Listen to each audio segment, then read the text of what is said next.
word is go do impossible. Do. Start. Go. Go. Right, you're close. It's like Nike, just do it. It's not the do, it's just. Go. It's taking the first step. You know, think of a toddler. When a baby is learning how to walk, isn't that first? It's so miraculous, but what happens? When a baby They fall down. And what happens after that? They get up. Do you tell them to stop? No. No, it's just like going. So eventually they get up and run, right? I remember that with my daughter. But go do impossible. It's important. So how do you start? How do you start doing this? Well, forget about goals, okay? And I do speak about goals, but this is something that I learned from one of my leadership coaches, that you shouldn't have goals. You should just commit. Just commit.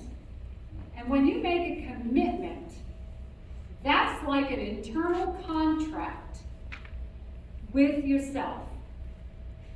Think about that. It's like signing a contract with yourself. Besides saying the words to other people that it has a life. And the reason I say that is, have you ever tried to go on a diet? Right? How many? I've been on diets. Anybody ever been on a diet?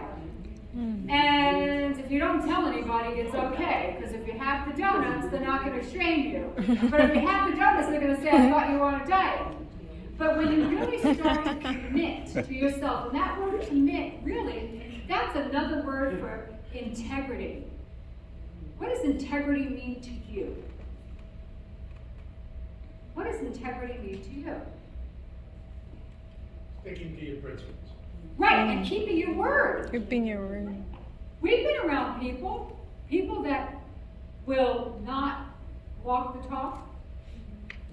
They will talk, but they're not going to walk in it. That is so important. But when you make a commitment to yourself, that makes all the difference in the world.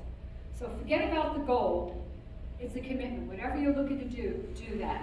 Because now this is how you're going to be able to take action. If you want to write a book, if you want to start a podcast, if you're looking to study, to go to nursing school, if you're looking to just change careers, you have a routine, right? You have a routine. Everybody does. You wake up in the morning, what do? You might brush your teeth. You might shower. You might get into your exercise clothes. You might exercise. You might make your coffee.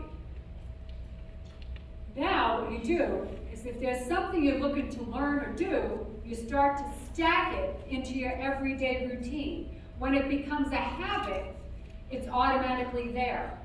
So, for example, if you want to be a writer, you want to write a book. And nowadays, it's a hell of a lot easier writing a book than when I wrote a book or anybody else, or Peter Roger when he wrote the Thesaurus. Because you have AI that can help you. So when you get up in the morning, if you're the type of person, you might brush your teeth, you might shower, you might work out, you put your coffee on, ditch the phone.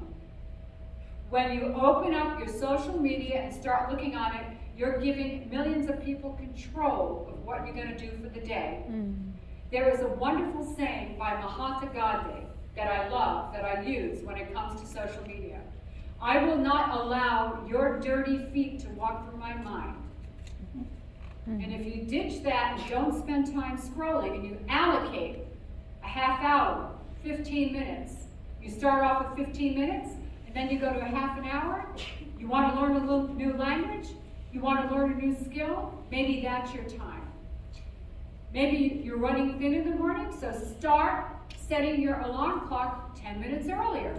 Then the next week, 10 minutes earlier. So before you know it, you're up an hour earlier. You can do the research, you can study, but it's habit stacking is what's going to get you there. Habit stacking with it. In the morning when I get up, I brush my teeth, I put my workout clothes on, I feed my fur babies, I come inside, I ask Alexa to tell me my horoscope, and listen to bird sounds. But when I'm getting ready for a talk, I schedule it in my phone. I just didn't get up here today and put together this talk with slides. This talk took me many, many, many hours. And it took me many, many rehearsal times that I did in my house with my dog, nobody else. I think they liked it. But the point is that I just didn't do it. The same thing when I started to learn how to officiate. I started watching YouTube videos because at the time when I was trying to learn how to officiate, nobody was out there teaching. Everybody, it's a big business here in Las Vegas. I do about 1,200 weddings a year. I mean, it's a lot of weddings. And at the time when I started, they were really guarding this business close to their vest. That's why I created a course on how to officiate, because somebody's wedding day is so important.